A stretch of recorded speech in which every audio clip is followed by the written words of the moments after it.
And welcome back. We're going to be getting into our roundtable discussion titled Resources in a Time of Transition. And I'll be joined by Chris Berry, President of House Mountain Partners, and Caspar Rawles, COO of Benchmark Mineral Intelligence. Today, once again, we're going to be talking about resources in a time of transition. I just can't help but believe, with the unprecedented changes we are seeing in the world right now, that this is something that every investor interested in mining or energy needs to further understand better. I think we can all gain a little bit more knowledge here. I'm also going to admit this is not my area of expertise whatsoever. However, I'm taking this opportunity to learn more about this because I think I should. So Chris, welcome. Thank you. Arlen, thank you very much. Sorry for being a little distracted. I was having some tech issues, but I think we're okay. So thank you for the opportunity. Happy to be here. Really excited about it. Yeah, right on me too. And Caspar, thanks so much for joining. Nice to meet you. How are you doing? Yeah, thank you. Thank you for inviting me to join. Yeah, doing well. Looking forward to discussion today. There's definitely plenty to talk about. So I don't think we'll be short of things to cover. Oh, good. Well, you might have to start asking the questions. And congratulations on your new appointment with Benchmark. That's a huge role. I've been watching them form, and I think you guys have an amazing service. Pretty hard not to bring up tariffs right now, and I don't even know where to start. It seems like every day there's a new threat or a new tariff being imposed. Chris, I'll start with you. What's Trump up to?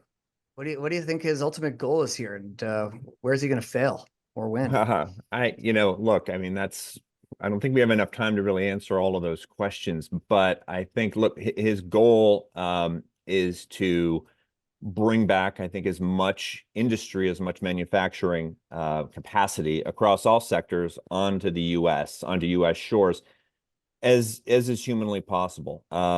Whether or not that is realistic is another question. I don't think it is, for a whole host of reasons, but I think ultimately, again, without getting too political, most of what he's proposing is just economically unrealistic.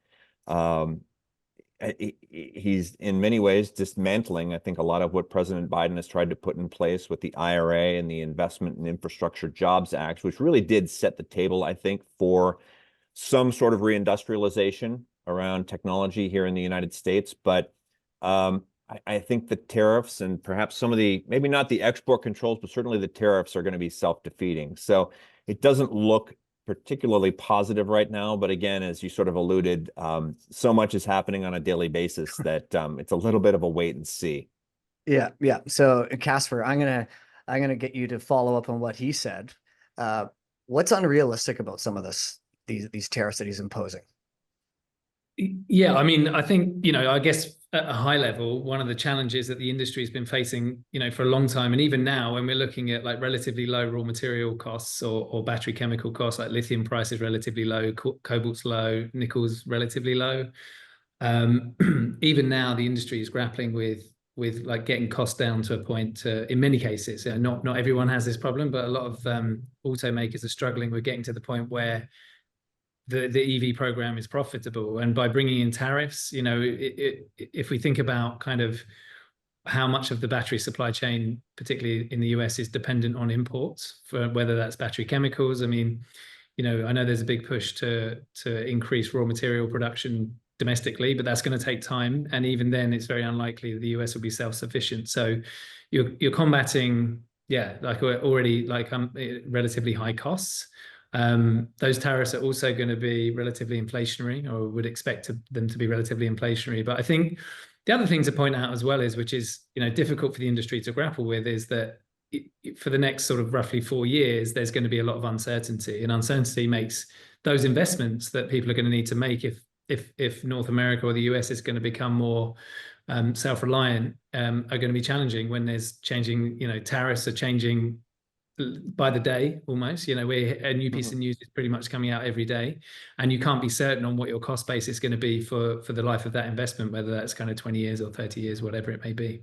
What potential, and I'll go back to you, Chris, what potential executive orders could be expected, like regarding this critical mineral supply chain, and how might this affect like sourcing strategies, do you think? Well, look, I mean, the executive orders, I think, are are clear in terms of what Trump is trying to do. I think the interesting thing to look at is what is the Chinese response to things like that, more than trying to second guess what Trump will do or what the intended first or second order effects will be. The Chinese have restricted exports or made exports of gallium and germanium and graphite difficult, and some battery chemical technologies. I think LFP is also under review in terms of sharing that technology. So I would focus a little bit less on what is happening here in the United States, simply because I agree with Caspar. I mean, I think the next 4 years are going to be, it's just going to be very difficult if you're a company trying to craft a strategy looking out, say, 12, 18, 36 months when, we're just not sure what's happening from month to month. But I would be focused really on two things. Number one, you focus on what you can control, right? You can't control the fact that lithium is at $10,000 today, or nickel is down, or cobalt is down. I mean, all the battery metals are under a lot of pressure for a number of reasons. And they're likely to stay that way, I think, at least for the next couple of years, for reasons perhaps we can chat about. But, the other double whammy here that is hurting, I think, this reindustrialization in the United States is the fact that the cost of capital is much higher today than it was in, either during Trump's last administration or first administration, or during the Biden era, where we really saw prices of just about everything go through the roof. I mean, you can look at CapEx numbers from a number of projects, not just here in North America, but all over the world, and they're just much, much higher than they were, at least initially. And so it's a double whammy to try and, I think, reindustrialize some of these battery supply chains in the United States. It doesn't mean that we should not try. I do think there's a role for government to either institute things like price floors or guaranteed purchases or something like that. There are a number of solutions that I think would mitigate some of the explicit and implicit costs of inflation. But again, we haven't seen any of those yet, so it still remains to be seen. Mm-hmm. So, Caspar, what do you think of some of the metals that I think are more at risk here that the U.S. can't really play ball with, like AKA they've got zero graphite production, right? I don't know where antimony production is in the U.S. I'm not, that intelligent, but like, where do you think the metals of biggest risk are with the U.S. playing hardball here? Yeah, I mean, I would say actually on the raw material front, like if you're willing to be relatively aggressive, there are options out there. So if we think about like Africa right now, the US has been involved in investments in like the Lobito corridor on the rail project there to try and exercise some influence. And I know there's a lot of discussions with US government, European governments, with African governments in terms of securing raw materials. So, in terms of like domestic production, yeah, that's always going to be challenging because, as Chris said, you're looking at more than likely a higher cost base and still relatively small deposits compared to other parts of the world. But if you can go out and secure materials, so graphite from Africa, cobalt from Africa, nickel may, but it depends how strict they're going to be. Obviously, we're seeing a lot of Indonesian nickel, which technically is not, from a nation which is kind of let's say, it's not coming from China, but a lot of those operations are Chinese owned, and we have started to see metal come into the US without tariffs on, whereas cobalt metal from China has a 35% tariff now. So you are starting to see kind of some movement. So I think actually, if you're willing to go out and do deals in other regions and maybe work in regions where before perhaps that wouldn't have been considered, like Africa, you can secure the raw materials. The big question really, particularly around something like lithium, where there's a huge amount of IP and knowledge around the processing, is can you process the volume you need, and can you do it for cost? So, building a lithium refinery is relatively expensive. And that skill set of being able to blend like various different sources of material and come out with like the really high purity battery grade material, that is a challenge. And at the moment, there's a very limited pool of companies outside of China that can do that at scale.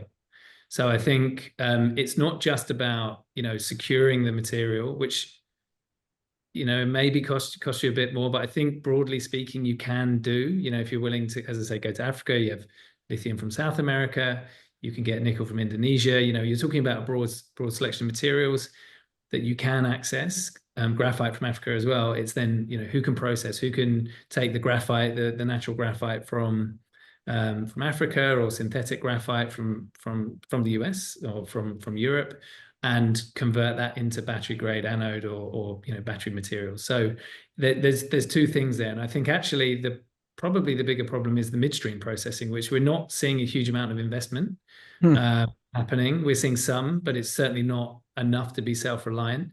And also a lot of that investment is coming from companies who don't have a proven track record of producing commercial volumes of battery grade material, which is tough, right? It's, these are specialty chemicals. It's not simple. I think that's a huge risk that some of these companies take on, is going to that next processing stage, right? Without that expertise and without that knowledge and that IP.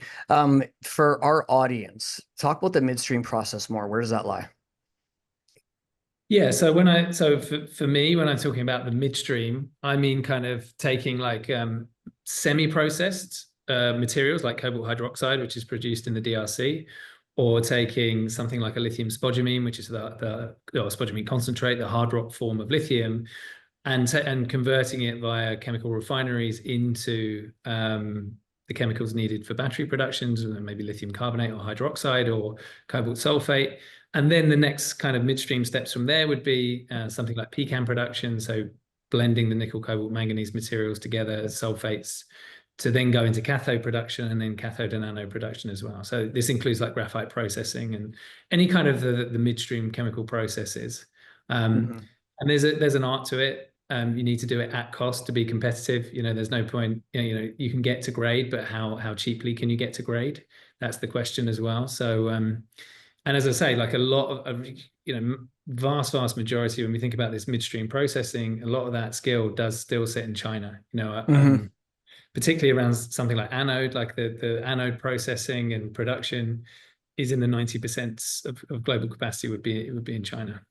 Yeah, well, I have to think, and I don't know for sure, but a lot of these processing plants are, north of $500 million or $1 billion to kind of get online, and that's a big venture, right? It is, Right. and if I can just add to, or maybe reinforce Caspar's point, if there's one area along the supply chain where the Chinese really do have the market cornered, it is in that processing, going from rudimentary material to high purity on spec at scale. There's no shortage of companies here in North America trying to achieve that. If you just go back to 2020, as the IRA was being rolled out and the SPAC boom was taking place, literally banks and investors were putting money in a bazooka and just blasting it at these companies on the premise, right, that of course we'll be able to take material from wherever, bring it on shore, and then produce high purity nickel sulfate or lithium carbonate or what have you. I've done a lot of work in battery recycling in recent years, and that was the promise, right? Taking taking either battery scrap or end of life packs, turning it into black mass, and then leaching the high purity sulfates out of the black mass.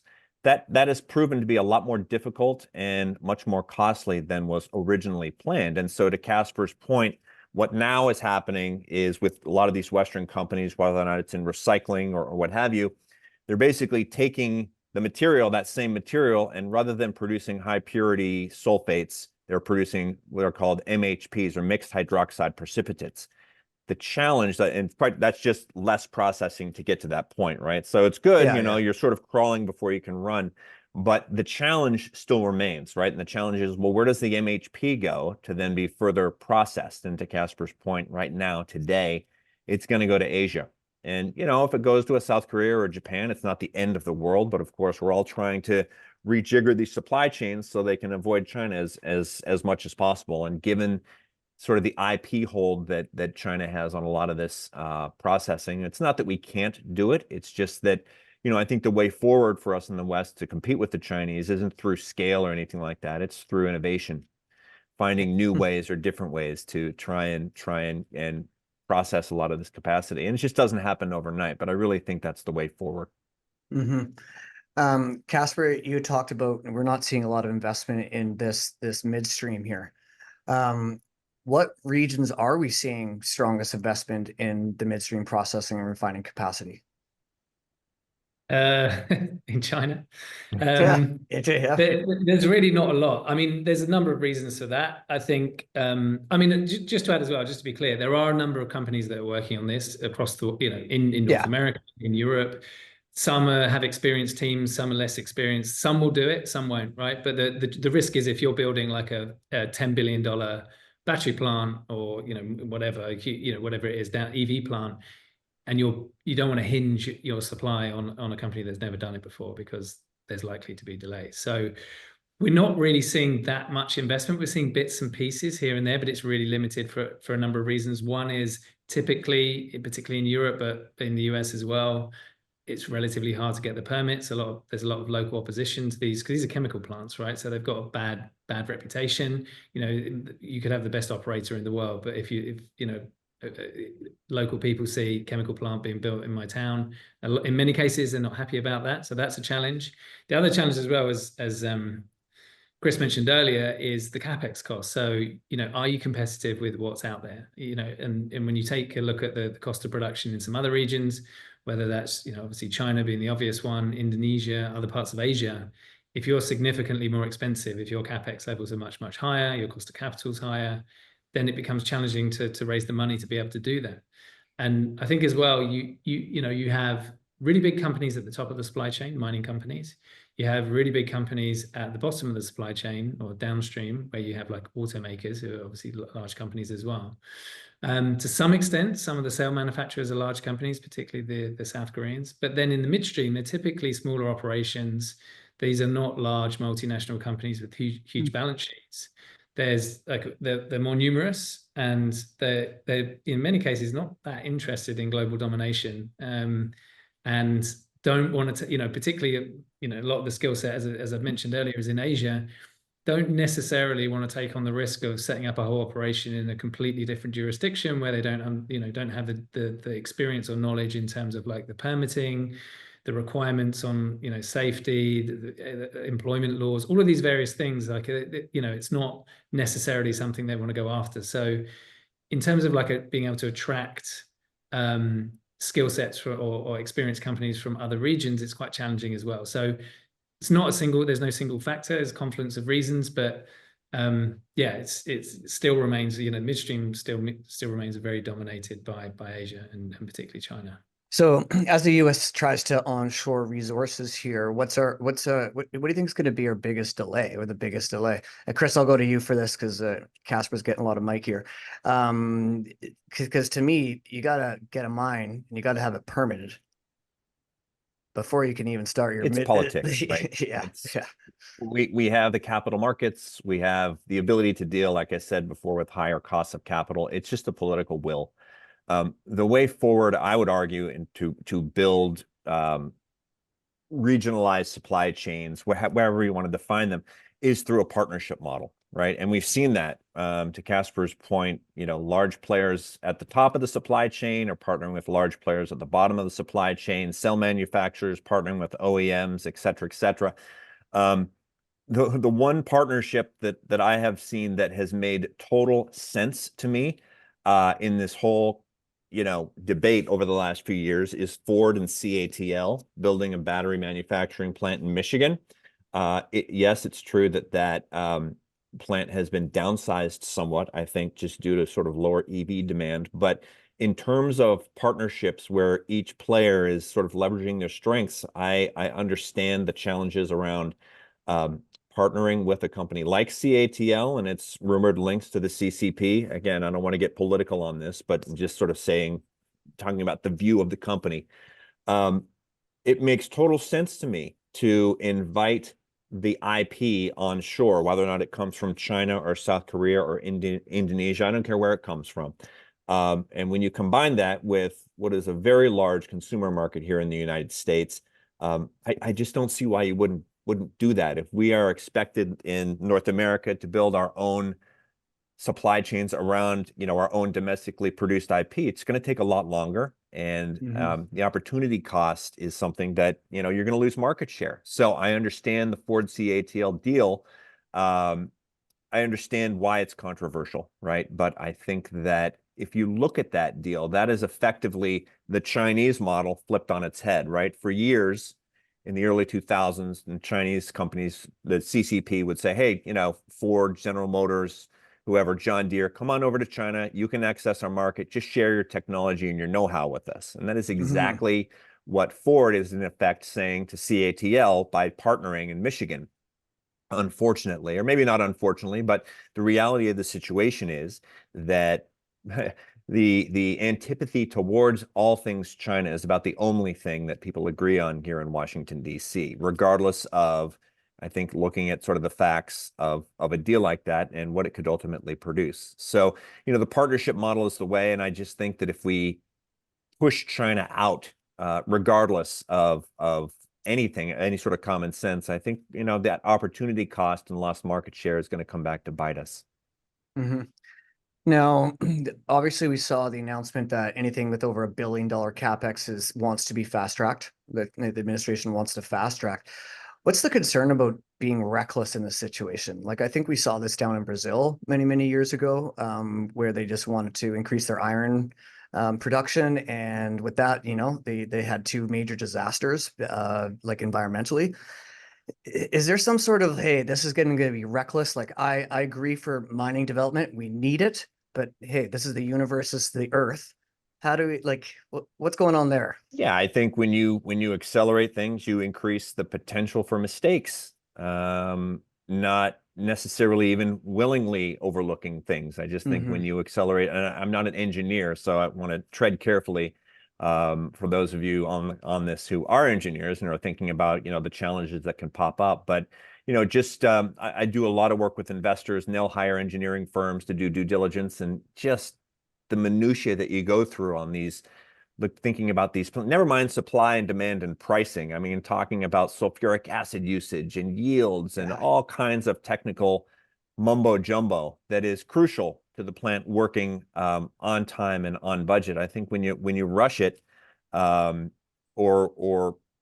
bypass certain things, you just open yourself up for mistakes. So I'm all for less regulation, less red tape. I just think you need to be very careful about how you do it. And then the $1 billion number, I mean, that seems a little arbitrary to me. I mean, that's something that could probably have some wiggle room put around it as well. Well, I can imagine that some companies just increase their CapEx on purpose. Of course. Yeah, they'll just game it. You're right. They'll just game it. Exactly. They'll game it, whatever they got to do, right? Yeah. Caspar, back to you. Actually, I got some questions from the audience, which is kind of cool. Benchmark is, so everyone listening here, Benchmark is one of the top companies in regards to battery metal pricing and other commentary. So Caspar, what are you guys thinking about for lithium this year? And for the battery quality lithium carbonate or hydroxide price estimate, and about lithium spodumene, 5.5 or 6%. Like, what's going on with lithium? It's a good question. Yeah, I mean, I think, looking at the market, looking at the demand outlook, which is, I think it's probably worth also, I will come to lithium, don't worry, but it's also worth just mentioning that the battery industry, or let's say the battery supply chain, has had probably a softer 12 months. And much of that is really down to macroeconomic conditions. So we've had a weaker Chinese economy, the big property crisis, but just kind of low confidence in the Chinese economy. We've had a war and high interest rates, cost of living crisis in Europe. The US economy has actually fared pretty well. It's done well, but you've had a major election. Everyone, I think broadly expecting a significant change in administration, which has happened, which has led to uncertainty. So you've had all of these different reasons, which have slowed demand. I mean, growth has still been pretty strong. Chinese EV sales were up like 30%. I think I can't remember our exact number, but 30% year over year last year. But we've seen softer pricing. And, with that softer pricing, we've also seen some inventory buildup. So our view is that broadly this year, lithium prices are going to be kind of range bound to where they are now. So around $10,500 a ton. I think the question was over the next year timeframe, right? So kind of we're not expecting any significant change. I will say that we started to see some inventory depletion in the first, towards the end of last year and January before the Lunar New Year in China. Yeah. But coming back from that, I mean, we've only just come back, right? China's is kind of only back to work over the last week or so. Demand has been a bit softer than expected. So we were maybe expecting a bit of a rally in prices in Q1, Q2, but at the moment that doesn't look like the case. As I say, it's only just come back. Let's wait and see what happens. So yeah, we're looking at relatively range-bound pricing. Spodumene prices have come off slightly recently. We're around $850 a ton right now. Broadly speaking, again, there's demand we may see some northward movement towards the end of the year, but relatively balanced as we work through those inventories and as we see the market kind of for example, we've seen CATL was turned back on their lithium production in the last few days. That was announced. Yep. So, yeah, unfortunately, I'm sure everyone would like me to say it's going to the moon, but that's not the case. There's enough material for now compared with demand. But, the important point is the cure for low prices is low prices. So yeah, the fact 100%. we're seeing limited investment going into the space, across the board, right? It's not just lithium, but in terms of like some of those raw material expansions that were planned over the course of last year, this year, and looking forward, it means that it's creating an issue down the road because you can't get that time back. There's no way to get that back. So, yeah, that's the view. Hopefully I've answered the question. I'd like to know where this less demand for EV vehicles is coming from, because I put my order in for my Toyota Tacoma and it was 6 years. Really? It's 6 years for delivery. So that order did not go in. Okay, so we're going to wrap up here in a few minutes here. Chris, let's talk about copper, right? We talk about battery metals and critical metals, and we talk about lithium, cobalt, nickel, and all these other things. Copper doesn't really enter the picture very much still, yet it's still a huge part of this. We're seeing some majors really enter the exploration side. I know this isn't your expertise, but like Barrick jumped in with Hercules. You see Freeport up in BC. All these majors are coming after these copper, porphyry, and safe jurisdictions. Is there a crisis in copper coming in North America, do you think? I think it's very early days. And you're right, that's not quite my wheelhouse, but nevertheless, I'll give it a shot. I mean, I think the future for copper, yes, it's tied to really two things. Number one is just electrification in general. I think that everyone pulls out the old EV stat that, an electric vehicle requires, I think, 4x the copper that an internal combustion engine does. And so you take that and do the math, and it's not, I would argue it's impactful, maybe not quite as impactful to the overall copper market as lithium is, or the demand for lithium. And the second piece is, of course, this whole AI data center, I'll call it hype, simply because it's very early and it is very hyped. Blockchain. Blockchain, data centers, machine learning, artificial intelligence. What I'm just now starting to see, there was an article, or I think it was a research study that came out of Duke University yesterday. I'll send it over to you. I don't know if there's a transcript for this. Maybe we can put it out to anyone listening, but came from Duke University yesterday and basically said that, there's about 100 gigawatt hours of electrical sort of capability or excess capacity just here in the United States that could handle a significant amount of AI growth. And so that would be bearish for copper in the sense that, if there's excess capacity in the electrical system today, maybe sort of the reckoning for copper is a little bit further down the road. So look, I think there's reason to be bullish. Copper is obviously a much bigger, liquid, deeper, transparent market relative to, some of the other ones that you had mentioned. And so because of that, I think the moves you're likely to see aren't going to be quite as boomy and busty, if that's the right way to think about it. But look, I think where am I focused today? I mean, obviously, I think lithium is still a terrific bet, and probably copper would be second. Although I wouldn't be pounding the table, quite frankly, around copper today as I would be around lithium. And just to, echo maybe a little bit of what Caspar said, and a couple of thoughts on lithium and EV demand. To your point, look, the trajectory for EV demand it's not going like this anymore. It's sort of going like this. And that's fine, because that's much more realistic. I mean, if you go out to 2030 and you look at North America and you say, okay, by North America, most folks are of the opinion that we'll sell about 16 million light duty vehicles in that year here in North America. Okay. Assume 20% of that are electrified, could be plug-ins, could be full EVs. That's about 3.2, 3.5 million electrified vehicles, 3.5 million batteries, right? Assume a 75 kilowatt hour battery. I know I'm throwing a lot of numbers at everybody. I apologize.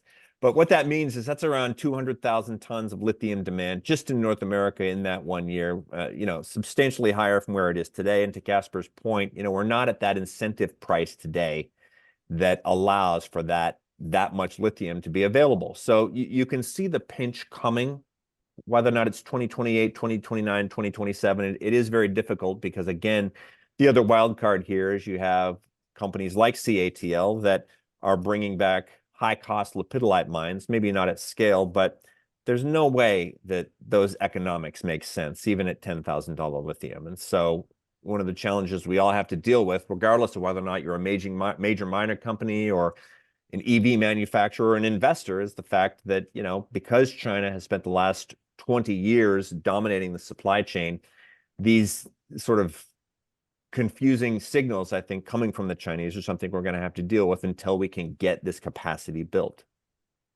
Now, those lepidolite mines, they're horrible for the environment, are they not? They're much more energy intensive, and they're much lower grade as well. And so, yes, I would argue but again, it doesn't mean that they can't come on stream and add, significant capacity. And Caspar would know a lot more about that than I would, given, all the work that Benchmark has done tracking that material. Yeah. Well, do you want to touch on that, Caspar, quickly? Yeah, I mean, as Chris said, so they're much lower grade. That means you have a lot more waste, a lot more tailings. You've got to basically move a lot more earth to get your 1 ton of lithium. So less energy efficient. It should more costly, certainly more costly. So there's a lot of downsides, but it can be the swing supply in high pricing. So that's really, what we would expect is that, as we've seen, right, as prices have come off, that market's pretty much shut down. And then, all right, CATL may have other reasons for turning their lithium mine back on rather than economic ones, but that's when we're in terms of higher pricing that can come on and fulfill the market gap. It does. There's other elements to it. So what you typically find is that the grade of processed material at the first pass that comes out of there is a technical grade material. So what that really means is that then another lithium refiner has to take that, reprocess it, and get it to battery grade. So you're kind of chewing up double the processing capacity. So it does impact the market. I mean, right now there's enough processing capacity in China, but if those mines come in a major way, that starts chewing up that capacity. It could impact it's not a like for like conversion. You get 1 ton out doesn't mean that you can then, it then goes off into the market and is used as battery grade. It needs more processing and cost, right? So yeah, the view is that will be the kind of part of the market when we're at higher pricing that will come on and off as the various projects across the cost curve can start to make money again. Awesome. I got another question from the audience, and I love this because they clearly listened to the last presentation with John. According to the Benchmark, their recent visual capitalist said there's going to be 2 times as much new production as phosphoric acid than lithium. Can you touch base on the phosphoric acid market? Like, how much experience do you have in that sector?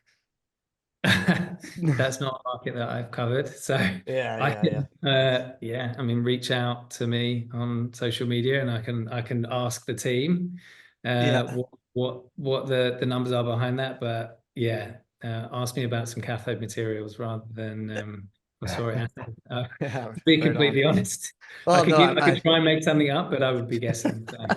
Well, that is very much preferred. Thank you, Caspar. Gentlemen, thank you so much. I really appreciate your time. You guys did this for free, so thank you. I know that we got a ton of people here that probably gained from your knowledge. I certainly learned something. I was humbled by your expertise and your willingness to come and be part of our show.